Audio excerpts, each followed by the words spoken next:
नमस्कार दोस्तों, आज हम बात करेंगे प्रकाश के बारे में। यानी कि आपका जो क्लास 10th का है फर्स्ट चैप्टर है प्रकाश, उसमें है प्रकाश का परावर्तन और उसी में प्रकाश का अपवर्तन। तो हम लोग आज प्रकाश के बारे में पूरी तरीके से बात करेंगे, जो आपको एक भी क्वेश्चन जो है मिस नहीं होगा, मैं इसकी गारंटी देता हूं। और आपको ये भी मैं बता दूं कि आपको याद करने की भी आवश्यकता नहीं होगी।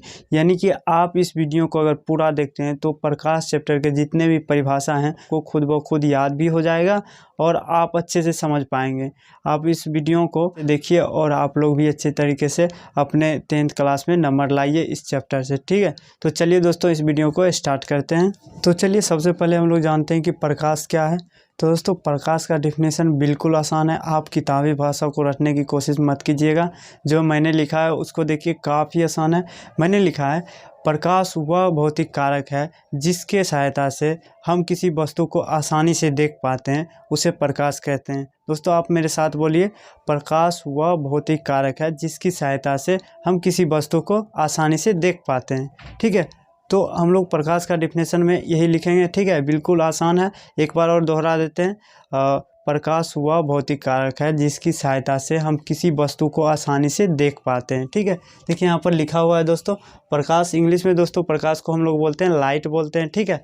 तो देखिए यहाँ पर लिखा हुआ, प्रकाश वह भौतिक कारक है जिसकी सहायता से हम किसी वस्तु को आसानी से देख पाते हैं, ठीक है दोस्तों। तो ये प्रकाश आई होप कि आपको समझ में आ गया होगा। तो चलिए हम लोग समझते हैं। देखिए प्रकाश जो है, प्रकाश को हम लोग एक ऊर्जा का ये रूप है, ठीक है। प्रकाश जो है ऊर्जा का रूप है। कैसे है दोस्तों, इसको हम लोग समझते हैं। प्रकाश ऊर्जा का रूप जैसे कि आप लोग जानते हैं विद्युत जो है एक ऊर्जा है, विद्युत ऊर्जा बोलते हैं दोस्तों।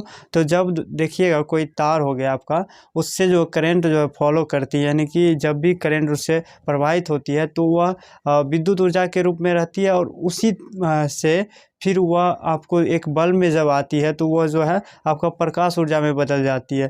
तो दोस्तों आपको पता होगा ऊर्जा संरक्षण सिद्धांत आप लोग पढ़े होंगे, तो उसमें क्या पढ़े थे कि ऊर्जा को ना तो हम लोग उत्पन्न कर सकते हैं और ना ही उसका विनाश कर सकते हैं दोस्तों। तो यहाँ पर क्या है कि एक रूप से दूसरे रूप में सिर्फ बदला जा सकता है, ये ऊर्जा संरक्षण का नियम था। तो इसी प्रकार से जो है विद्युत ऊर्जा जो है प्रकाश ऊर्जा में बदलती है। तो इससे हमें साबित होता है कि प्रकाश जो है एक ऊर्जा का ही रूप है दोस्तों, ठीक है।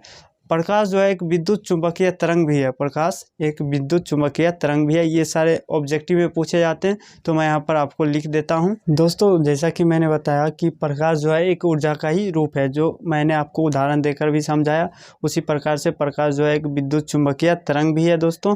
तो देखिए यहाँ पर मैंने लिखा है प्रकाश ऊर्जा का ही एक रूप है जो हमेशा सीधी रेखा में गमन करती है। प्रकाश जो है हमेशा सीधी रेखा में गमन करती है दोस्तों।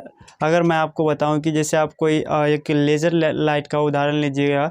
जब लेज़र आप देखे होंगे तो आप जब लेज़र कहीं पर उसको ऑन करते हैं लेज़र का स्विच, तो आपको देखने को मिलेगा कि प्रकाश जो है हमेशा जो है सीधी रेखा में गमन करती है, यानी कि हमेशा सीधे ही जाती है। तो ये क्या हो गया, प्रकाश जो है हमेशा सीधी रेखा में गमन करती है। देखिए दोस्तों, प्रकाश का वेग जो है, प्रकाश का वेग निर्वात में 3 × 10⁸ मीटर प्रति सेकेंड होता है, जो कि यहाँ पर लिखा गया है दोस्तों। मैंने आपके लिए यहाँ पर सारे चीज़ लिख दिया। मैं चाहता हूँ कि आप इसका एक बार स्क्रीनशॉट ले लें ताकि आपको ये या नोट कर सके अपने कॉपी में, ठीक है। देखिए स्क्रीनशॉट ले लीजिए आप लोग।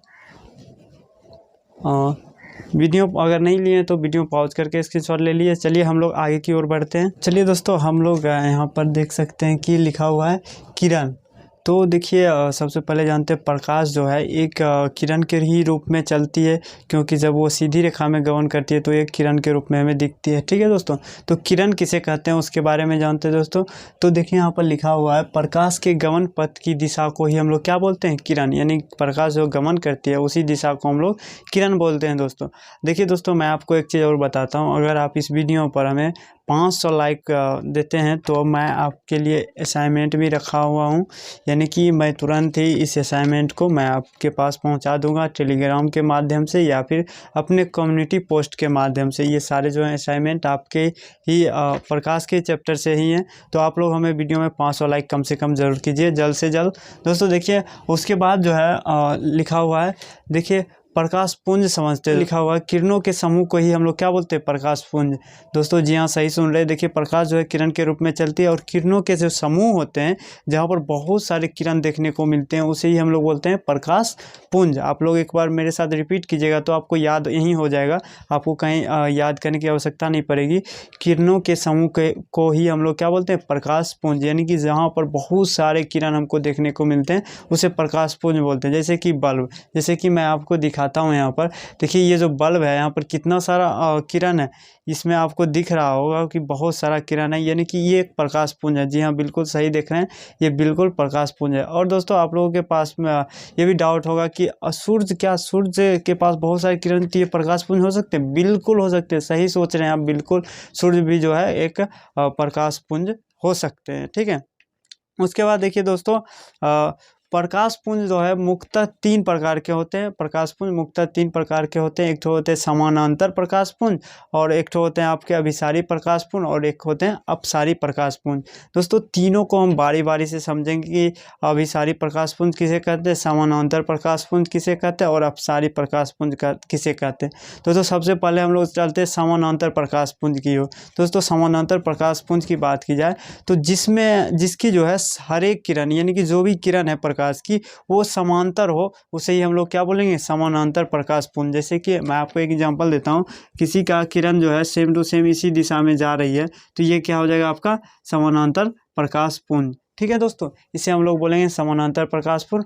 अगर अभिसारी की बात की जाए दोस्तों, वैसी क्या प्रकाश पुंज जिसमें जो है एक जगह पर सभी प्रकाश की किरणें जो है एक जगह पर आकर एकत्रित हो जाती है, जिसे हम लोग बोलते हैं अभिसारी प्रकाश पुंज। एक बार और समझिए दोस्तों, वैसी प्रकाश पुंज जिसमें सभी किरणें एक ही बिंदु पर आकर अभिसरित हो जाती है, उसे बोलते हैं हम लोग क्या, अभिसारी प्रकाश पुंज। यानी कि सभी किरणें जो हैं दूसरे से आकर एक ही बिंदु पर क्या हो जाती है, अभिसरित हो जाती है, उसे हम लोग बोलते हैं अभिसारी प्रकाश पुंज।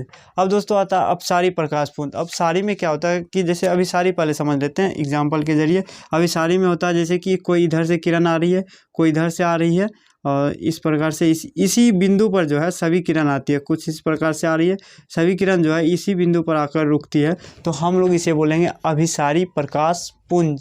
यानी कि एक जगह पर एकत्रित हो जाती है, उसे बोलेंगे अभिसारी प्रकाश पुंज। और अपसारी की बात की जाए तो दोस्तों अपसारी प्रकाश पुंज बोलते हैं वैसे प्रकाश पुंज जिससे एक बिंदु से होकर अनेक दिशा में किरण फैल जाते हैं, उसे हम लोग बोलते हैं अपसारी प्रकाश पुंज। यानी कि जब एक बिंदु में ही बहुत सारे, जैसे बल्ब है, बल्ब से एक बिंदु से बहुत सारी दिशाओं में किरण फैल जाती है, तो ये क्या हो जाएगा, अपसारी प्रकाश पुंज। ठीक है दोस्तों, तो एक बिंदु से बहुत सारी दिशाओं में जो है प्रकाश फैल जाएगी, उसे हम लोग क्या बोलेंगे, अपसारी प्रकाश पुंज। आई होप आपको ये सारी चीज़ समझ में आ गया होगा। एक बार और रिपीट कर दे दोस्तों, कहाँ से, किरण से रिपीट कर देते हैं।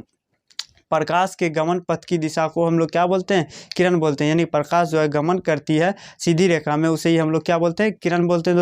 दोस्तों प्रकाश पुंज के बारे में जानते हैं। प्रकाश पुंज किरणों के समूह को ही हम लोग बोलते हैं प्रकाश पुंज, जिसमें बहुत सारे किरण हमको नजर आता होगा, उसे हम लोग बोलते हैं प्रकाश पुंज। प्रकाश पुंज 3 प्रकार के होते हैं, एक तो होते हैं समानांतर प्रकाश पुंज, और एक होते हैं अभिसारित प्रकाश पुंज, और एक होते हैं अपसारी प्रकाश पुंज। अभिसारी में क्या होता है, समानांतर में होता है दोस्तों, जिसकी किरण समांतर होती है उसे हम लोग समांतर प्रकाश पुंज कहते हैं। और जिसकी अभिसारी में होता है, जो बहुत सारे किरण जब एक ही बिंदु पर आकर अभिसरित हो जाती हैं, उसे अभिसारी प्रकाश पुंज कहते हैं। और एक ही बिंदु से बहुत सारे दिशाओं में किरण फैल जाती है, जिसे अपसारी प्रकाश पुंज कहते हैं। दोस्तों आप लोग एक बार स्क्रीनशॉट ले लीजिए।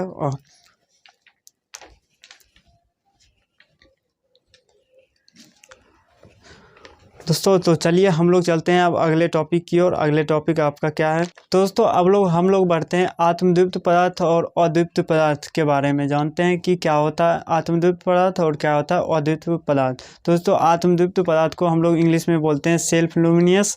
तो हम लोग इसके बारे में जानते हैं, वैसा पदार्थ जो स्वयं प्रकाश उत्सर्जित करता हो उसे आत्मदीप्त पदार्थ कहते हैं। दोस्तों जो प्रकाश जो है स्वयं उत्सर्जित करता है, जैसे कि सूर्य जो है उसके पास जो है अपना प्रकाश होता है, और तारा जैसे हो गया उसके पास भी अपना प्रकाश होता है। तो सूर्य तारा जो हो गया आपका आत्मदीप्त पदार्थ हो गया। ठीक है दोस्तों, अब बढ़ते हैं अद्वितीय पदार्थ की ओर। दोस्तों वैसा पदार्थ जो जो स्वयं प्रकाश उत्सर्जित नहीं करता लेकिन प्रकाश की उपस्थिति में दिखाई देता, उसे अद्वितीय पदार्थ कहते हैं। जैसे कि आपका हो गया टेबल कुर्सी, यानी कि जितने भी वस्तुएं हैं वो क्या हो जाएगा, आपका अद्वितीय पदार्थ हो गया दोस्तों। जैसे कि मैं आपको बताना चाहता हूँ, चंद्रमा जो है चंद्रमा भी जो है अद्वितीय पदार्थ है। कैसे दोस्तों? तो दोस्तों आपको पता हो, चंद्रमा के पास अपना प्रकाश नहीं होता, वह सूर्य के प्रकाश को ही परावर्तित करके अपना प्रकाश जो है एकत्रित करके रखता है और बाद में सूर्य के प्रकाश को ही परावर्तित करता है। तो दोस्तों चंद्रमा जो भी है वो भी एक हो जाएगा आपका अद्वितीय पदार्थ। दोस्तों हम लोग बढ़ते हैं आगे की ओर। देखिए यहाँ पर है आपका लिखा हुआ है, आप लोग स्क्रीनशॉट लेना चाहते हैं तो स्क्रीनशॉट ले लीजिए।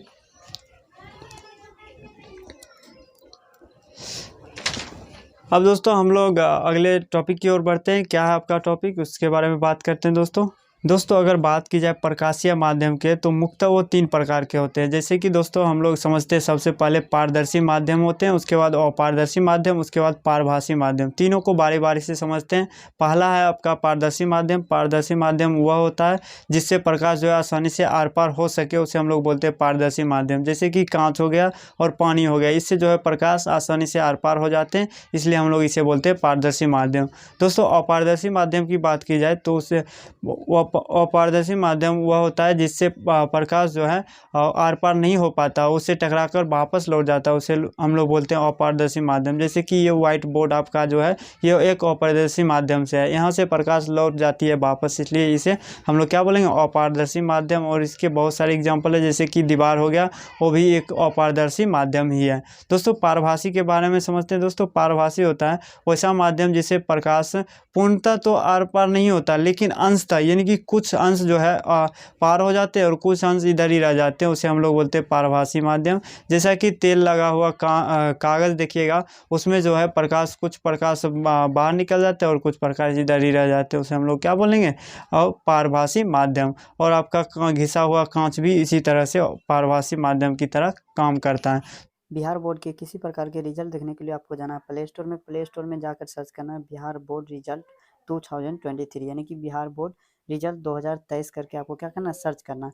जब यहाँ पर सर्च कीजिएगा तो उसके बाद कुछ इस प्रकार से इंटरफेस खुलेगा और आपको 5वां नंबर वाले ऐप पर क्लिक करना है। यहाँ पर क्लिक करते ही कुछ इस प्रकार से आपको इंटरफेस खुल जाएगा और यहाँ पर देख सकते हैं इंपॉर्टेंट एजुकेशन लिखा हुआ आएगा, सिर्फ एजुकेशन से संबंधित है। ऊपर स्क्रॉल डाउन कीजिएगा तो उसके बाद रेटिंग का ऑप्शन आएगा। यहाँ पर क्या करना है, आपको इस ऐप को जो है 5 रेट करके यहाँ पर लिख देना आपको बिहार बोर्ड रिजल्ट 2023। उसके बाद आप इसको पोस्ट कीजिएगा, तो पोस्ट करने के बाद आपको डाउनलोड कर लेना है। डाउनलोड करने के बाद ओपन कीजिएगा, तो ओपन करने के बाद कुछ इस प्रकार से खुल जाएगा। यहाँ पर क्लास 10th का और 12th का दोनों का रिजल्ट देख सकते हैं। यहाँ पर 10th और 12th को क्लिक करना, जिस पर आपको देखना, उसके बाद चेक रिजल्ट पर क्लिक कीजिए और सबसे पहले इस रिजल्ट को देखिए। दोस्तों उम्मीद था कि आपको प्रकाश के बारे में सब कुछ नॉलेज हो गया होगा। अगले वीडियो में हम लोग देखेंगे प्रकाश के परावर्तन अपवर्तन के बारे में, बहुत अच्छे से समझेंगे, तो आप उस वीडियो को मिस मत कीजिएगा। तो मिलते हैं आपसे अगले वीडियो के साथ, तब तक के लिए जय हिंद।